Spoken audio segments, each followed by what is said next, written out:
Bueno, muy buenos días a todos. La idea de este video es hablar un poco de lo que pasó en la penúltima semana del año. Todavía nos queda una semana más de jornada de mercado, donde bueno, lo ideal es tratar de ver los hechos relevantes que sucedieron durante la semana, que fueron bastantes, tanto desde el punto de vista de datos obtenidos principalmente del INDEC, como de decisiones principalmente de política monetaria, que obviamente son muy relevantes porque bueno, afectan mucho a las circunstancias del mercado y son decisiones que se toman de manera discrecional. Así que bueno, vamos a empezar porque bueno, es importante seguir toda esa información para poder tomar decisiones en nuestras inversiones financieras de manera más estratégica, ¿no? Así que bueno, el Merval termina la semana bastante bien. El jueves tuvo una subida importante. Fíjense que el viernes hizo una vela roja, pero fue muy chica, cerró prácticamente igual que lo que había cerrado el día jueves. Estamos hablando de la zona de los $2046, el Merval. Es una zona que no ha podido superar a lo largo del año, salvo la parte que estuvo por encima, que en realidad es parte del proceso de caída desde el principio, en enero, desde el principio de año, cuando había llegado a su máximo, empezó a caer y una vez que cayó, que llegó más o menos en ese momento a los 1400, ya no pudo superar esa zona. Lo importante es que estamos todavía lejos de lo que fue el proceso preelectoral, que fue esta zona de los 1200.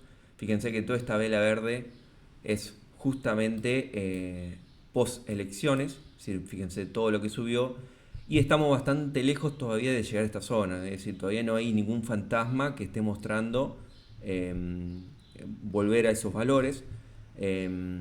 Y también estamos lejos de este mínimo, yo lo voy a marcar como un punto importante, los 1750, porque bueno, fue el mínimo que está teniendo después de un proceso relevante como fueron las elecciones, así que eso hay que estar atento. Todavía hay recorrido para llegar al máximo, es decir, el mercado tiene que por lo menos tratar de buscar su nuevo máximo. Estamos, yo diría, un 15-20% todavía de suba para poder llegar a esa zona, lo cual hay recorrido. Vamos a ver si el 2026 nos sorprende haciendo un nuevo máximo, primero alcanzando el anterior y después haciendo uno nuevo. Debería alcanzar, para tener un muy buen año, debería alcanzar en los primeros 3 meses su máximo anterior, si es que va a tener un crecimiento fuerte a lo largo del 2026. Si no, bueno, tal vez quedará a esperar o ver qué va a pasar, porque bueno, esto cambia día a día. Como les decía, tenemos hechos muy relevantes en la semana. Eh, Prácticamente tuvimos, bueno, obviamente tuvimos el comunicado del Banco Central, en el cual básicamente lo que dice es que a partir de enero del 2026 el techo y el piso de la banda de flotación se van a ajustar al ritmo de inflación. Ustedes ahí están viendo que tenemos, bueno, esto hecho por PPI, en verde tenemos el famoso techo de la banda del dólar y en rojo el piso, ¿no? Que estos se van ajustando al 1% mensual. En azul tenemos el dólar CCL y en gris 1451 sería el dólar libre de cambio, ¿no? En el que se negocia en el mercado oficial, sería reconocido así. La banda está en 1520 y el CCL un poquito por encima en 1545. ¿Qué va a hacer el gobierno a partir de ahora? Bueno, va a ajustar esas bandas en función del dato de inflación de 2 meses anteriores, ¿no? T-2. Cuando dice T-2 es porque son de 2 periodos anteriores. La idea básica de esto, creo yo, que es, bueno, tratar de dar un ajuste más real del dólar, no cada vez tenerlo menos intervenidos. Es cierto, y esto es algo que se deduce del comunicado, que ya el techo y la banda no se van a dispersar, ¿sí? No van a diverger, sino que ahora el techo va a subir y el piso también va a ir subiendo, con lo cual se va a generar una especie de canal donde la amplitud se va a mantener. Ya tiene una amplitud bastante alta, fíjense, estamos hablando de más del 50% de amplitud entre ambos precios, es decir, el del techo y el del piso, con lo cual va a haber más margen de maniobra, pero esto trata de responder un poco más fiel a lo que puede justificar subas del dólar, ¿no?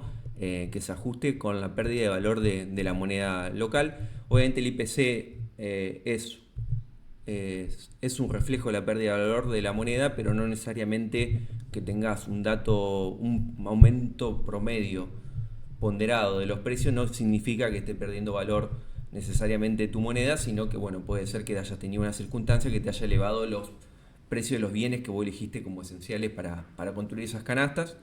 Pero es cierto que entendiendo cómo funciona la economía, la inflación y el tipo de cambio son dos variables junto con la tasa de interés que están correlacionadas, ¿no? Entonces, al llevarlo a cabo de esta manera, bueno, estás como permitiendo de que el dólar tenga cada vez menos discrecionalidad en la decisión, ¿no?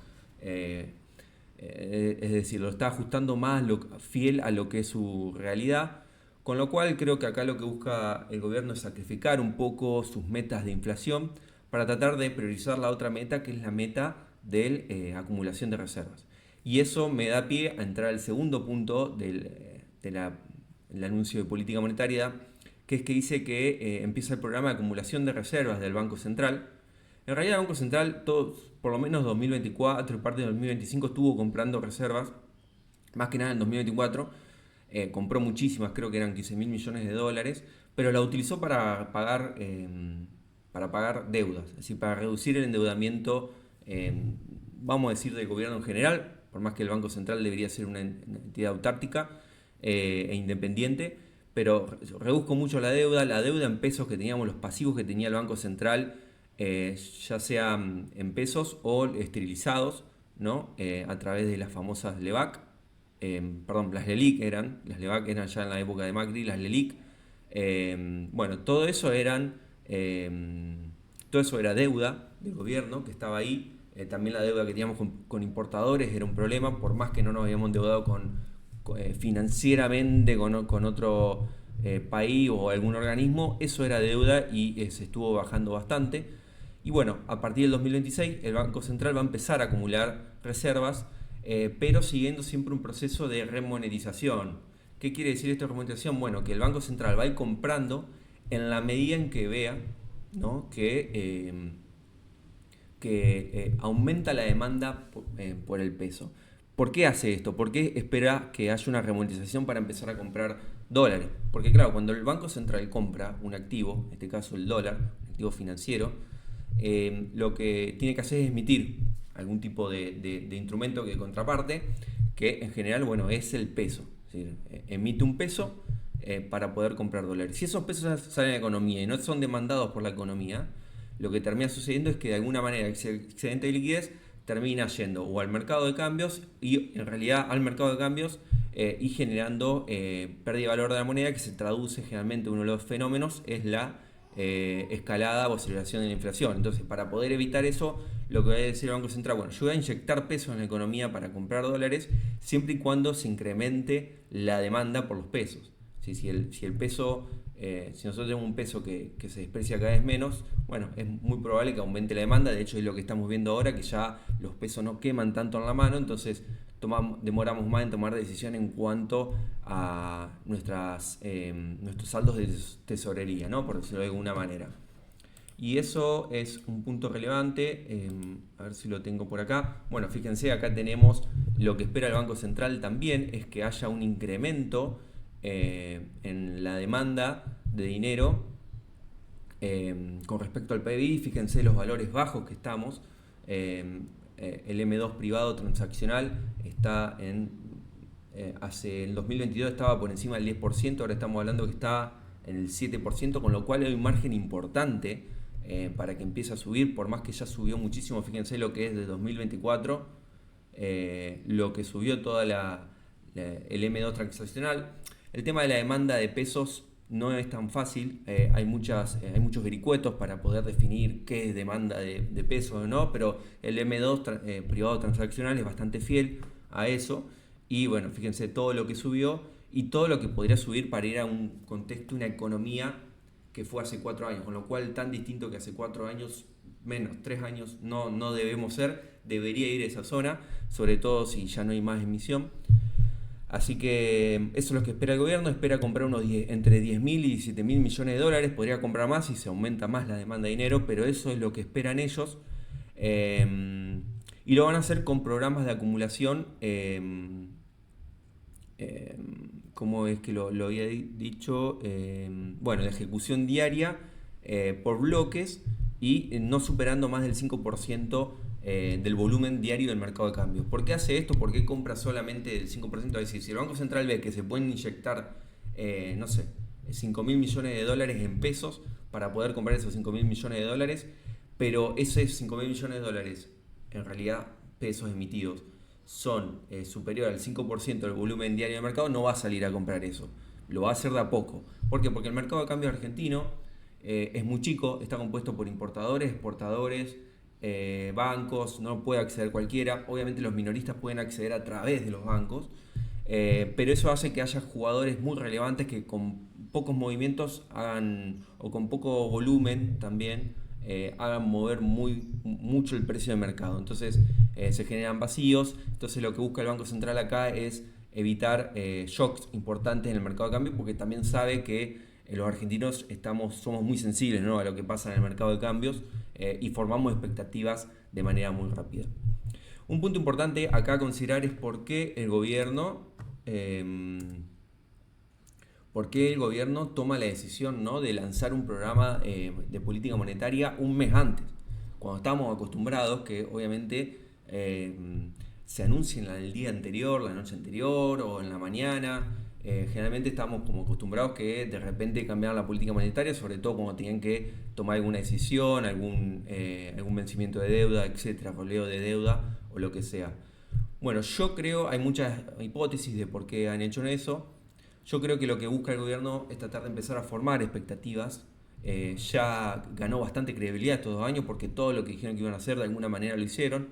Entonces ya el mercado le cree. Cada vez que apostaron en contra, perdieron. Obviamente siempre, o muchas de las decisiones que se tomaron fueron como muy discrecionales y muy demostrando esa autoridad de si vos jugás contra mí, yo te engancho, por decirlo de alguna manera, y eso no lo puedes vivir haciendo porque en algún momento el mercado te va a llevar puesto, lógicamente. Vos podés jugar y tratar de hacerle la contra el mercado un par de veces, pero después te van a llevar puesto. Lo que pasó con el Banco de Inglaterra en los años 90, ¿no?, con el famoso juego que tuvieron ahí con Soros. Así que lo que yo veo que están haciendo ahora es yendo a un esquema más parecido al de la Fed, donde se van formando expectativas con el tiempo. Obviamente no puede ir haciéndolo con tanto tiempo, sino que bueno, va a probar ahora con un mes. ¿Para qué? Para que el mercado le cree y se ajuste y no llegue el día en que tomen la decisión y tengamos un salto importante en el tipo de cambio. Obviamente que con la noticia saltó el tipo de cambio. ¿Por qué? Porque se espera que haya más emisión, ya se sabe que no va a defender tanto esta banda del 1%, sino que se va a ir ajustando para arriba, con una inflación que nosotros sabemos que le está costando bajar del 2,5%, es decir, eso también hace que bueno, te forme una expectativa que se retroalimenta de que sube el dólar, sube la inflación, todo sube, pero bueno, mientras no haya emisión en algún momento, esos precios se tienen que acomodar. Así que creo que lo que busca el gobierno con esto es mejorar las expectativas. También, y creo que es muy válida la estrategia de ir hablando ya de esto un mes antes para que para en enero tratar de buscar financiamiento en el banco, en el mercado internacional o de alguna manera, el mercado local también. ¿Por qué? Porque fíjense, tenemos una gráfica donde tenemos el riesgo país de Argentina y esto es el dólar CCL. Hay una especie de correlación, no ahí, obviamente esto no es tan exacto, pero claro, como ahora hay un programa de recompra de dólares efectivo, ya las posibilidades de que el gobierno de que el gobierno incumpla, perdón, con sus compromisos de pago son cada vez menores. Entonces esto te baja el riesgo país porque dice, bueno, ya puede comprar y está liberado a emitir para comprar incluso, con lo cual de alguna manera los dólares lo va a tener. Pero a la vez te está diciendo, che, va a emitir y probablemente tengas inflación y despreciación nominal del tipo de cambio. Entonces, fíjense, estamos ubicados en un punto actualmente bastante elevado, que es que lo sucedió. Es decir, el gobierno sacrificó inflación, control en el mercado cambiario, para poder buscar tal vez financiamiento, es decir, bajar el riesgo país y buscar financiamiento el año que viene. Así que hay que tener en cuenta eso, que seguramente, bueno, hace bajar también los bonos. Los bonos en dólares a L30 estuvieron cerrando por debajo del 10%, una marca bastante importante porque desde el punto de vista psicológico ya estábamos por debajo de los dos dígitos de rendimiento. Estaba rindiendo el 8% el día jueves. Hay que ver bien cómo cerró el viernes, pero estaba en esa zona. Así que bueno, el gobierno está buscando eso, reducir el costo de endeudarse al máximo, con lo cual creo que esa va a ser la estrategia. Esto le da mucho pie a empezar a demandar, ¿no? Obviamente, activos que ajusten por inflación, los famosos bonos SER, pueden ser alternativas, o los Dollar Link, porque obviamente se espera que, o por lo menos lo que se puede ver es que tengamos una especie de demora en la baja de la inflación, o hasta incluso una especie de aceleración, con lo cual van a estar bastante demandados, yo supongo, el primer trimestre del año este tipo de activos. Que bueno, en caso de que tengamos una suba, también va a ser una buena estrategia si ya tenés de antes ver de venderlo o no, hay que ver qué rendimiento le sacaste por precio. Pero bueno, eso básicamente son las cuestiones que creo que están pasando con la política monetaria, ¿no? Después, bueno, también está interviniendo, el Tesoro pudo acumular unos 1.000 millones de dólares, la mitad de lo que tiene que pagar en noviembre, pero estuvo vendiendo un poco, creo que para anclar un poco las expectativas del mercado de cambio, hasta llegar obviamente al 1 de enero del 2026, donde ya va a estar un poco más liberado eso. Pero bueno, obviamente esto no lo puede hacer siempre de estar interviniendo en el mercado cambiario, porque de hecho lo estuvo haciendo mucho, le salió muy caro a las elecciones, estuvo haciendo mucho durante las elecciones, pero esto bueno, no lo puede hacer de manera continuada porque aparte el Tesoro necesita los dólares para pagar su deuda. Yo creo que la semana que viene se va a cortar, es decir, va a ser la última semana donde va a intervenir el Tesoro en el mercado de cambios. Bueno, tuvimos datos estadísticos también, datos importantes, tuvimos una balanza comercial bastante positiva, creo que habían sido 2.400 millones de dólares, justo se me fue el dato y acá no lo tengo en la gráfica, pero eran algo así. Lo importante es que subieron, en cuanto a las exportaciones, subieron los productos primarios, obviamente, tuvimos una suba también de manufacturas de origen industrial, eso está bueno porque le estamos agregando valor a esos instrumentos. Bajó un poco lo que son manufacturas de origen agropecuario, pero bueno, siguen representando, fíjense que entre esas tres tenemos 6.000 millones de dólares, no, perdón, más, tenemos 5.000 millones de dólares. Y bueno, combustible y energía que subió muchísimo, pero todavía representa la mitad de lo que es las exportaciones de productos primarios. Estamos hablando del mes, esto es del mes de noviembre.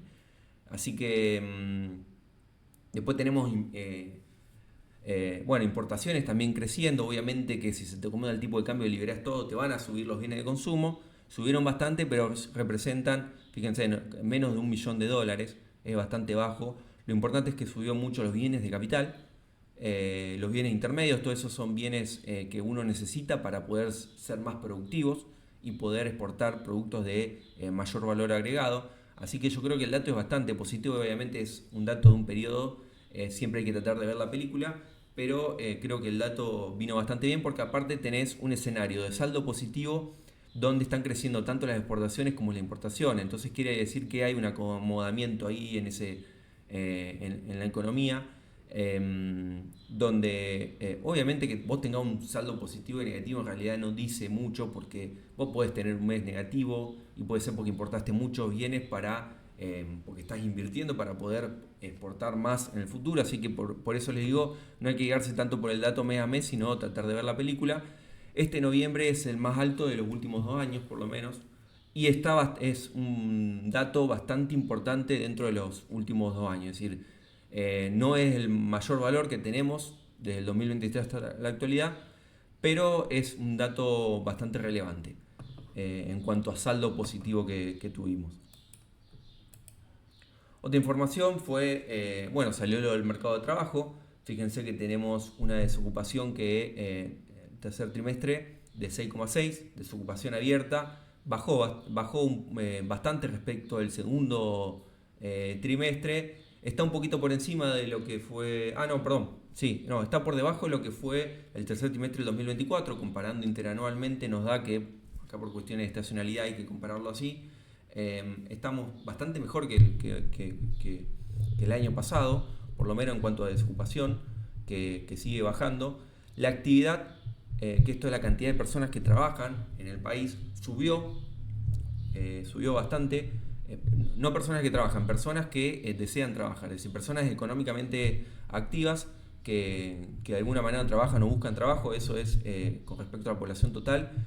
Estuvo subiendo, quiere decir que se está incorporando gente al mercado, y así toda la desocupación o el desempleo baja, la desocupación abierta baja, con lo cual es un dato positivo porque se están sumando gente y están encontrando trabajo. Es el dato que estaríamos viendo acá. Obviamente esto es verlo de a poco, esto sale cada 3 meses. La verdad que el dato de desempleo es bastante difícil darle un seguimiento porque bueno, siempre estamos trabajando con datos bastante atrasados. Lo importante es que el tercer trimestre, que fue el trimestre del tumulto electoral, bueno, se mantuvo bastante bien y por debajo del segundo trimestre. ¿Qué otro dato tenemos? Bueno, ya nos vamos un poco a Estados Unidos. Estados Unidos, fíjense que acá tenemos el dato de inflación de todos los ítems, o el que no tiene en cuenta la comida y la energía, los precios más volátiles. Fíjense que estuvo en 2,6% el dato de inflación, bastante por debajo de lo que esperaba el mercado.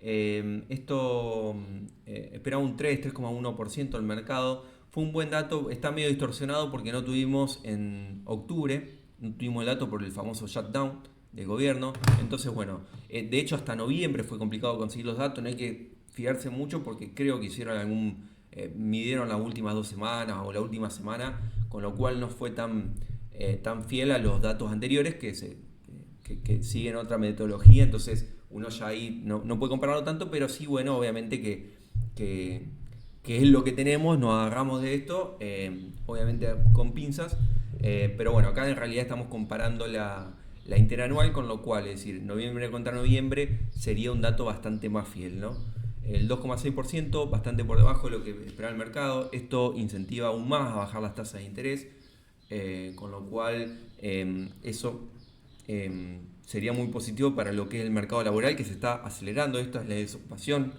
en Estados Unidos. Fíjense que creo que el dato había dado 4,8. Estamos en un escenario que nos estamos acercando al 5% de desocupación. Con lo cual la Fed yo creo que va a acelerar un poco la baja de tasas. Pero también tenemos el escenario de Japón. Este es el comunicado del Banco de Japón, donde sube la tasa a 0,75%, es decir, sube 0,25 puntos básicos. No, perdón, 25 puntos básicos, es decir, 0,25%, y la lleva a 0,75, entrando en terreno positivo. Donde, bueno, sabemos que esto no debería ser muy bueno para la liquidez mundial. ¿Por qué? Porque siempre estuvo el carry trade entre la tasa negativa de Japón, que se llevaba y generaba apalancamiento en el mercado estadounidense, que suba la tasa de interés Japón ya en terreno positivo hace un tiempo y en términos reales, hace que, bueno, empiece a generar fricciones. De hecho, fue lo que pasó en el 2024 cuando tuvimos ese evento en donde Japón anunció una suba de tasas más amplia de la que se esperaba, y bueno, tuvimos ese shock en el mercado, que finalmente después terminaron dando vuelta algunas de las decisiones, porque claro, se venía todo para abajo. El mercado no reaccionó mal ante la decisión. Esto es porque creo yo, ¿no?, que es lo que esperaba el mercado, es decir, no se sorprendió. Estamos en un contexto donde las expectativas se van formando y los bancos centrales convalidan esas expectativas, con lo cual ya el mercado no se sorprende. Y además porque suele reaccionar más que nada a lo que dice el comunicado que lo que realmente fue la decisión, porque la decisión ya prácticamente estaba descontada, y reacciona más que nada a los comentarios. Todos están muy con Powell o con el Banco de Japón, están muy atentos a lo que dice. Y bueno, una de las cosas que anunciaron es que Japón tiene una tasa natural, algo bastante difícil muy discutible, ¿no? Pero lo que dijo es que la tasa natural para que esté sana la economía en Japón está entre el 1 y 1,25, o 1,25 y 1,50 creo que era. Pero bueno, más o menos 1,25, con lo cual no estamos muy lejos de esa tasa. Así que, y si la inflación baja, probablemente esté un poquito más por debajo. Así que el mercado se lo tomó como señal de que bueno, se terminó el quantitative tightening, que es las restricciones de los bancos centrales. Estamos muy cerca de terminarlo, con lo cual el mercado se lo tomó por ahora bastante bien. Los bancos centrales están tratando de manejar esto, de empezar a reducir sus hojas de balance. Esto lo venimos hablando siempre.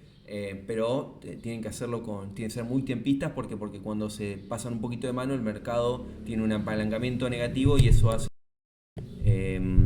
obviamente tengamos esos shocks en el mercado, que es lo que quiere evitar el gobierno, es decir, que no haya caídas de reservas en los bancos, que no haya llamadas de margen que generen roturas de carteras, que generen caída en precio de activos, que eso se alimente en cadena y termine generando una caída de otras carteras que estaban más lejos o estaban más seguras. Así que bueno, acá tenemos el S&P que se mantiene ahí cerca de los máximos, cerrando en 6.834. Está altísimo, ¿no? Pero está de vuelta cerca de los máximos. Le está costando, obviamente, en otras, fíjense que octubre llegó al máximo y se está como aplanando en esa zona. Ya subió mucho, no, yo creo que se tiene derecho a tomarse una pausa, ¿no? Unos meses después de todo lo que subió.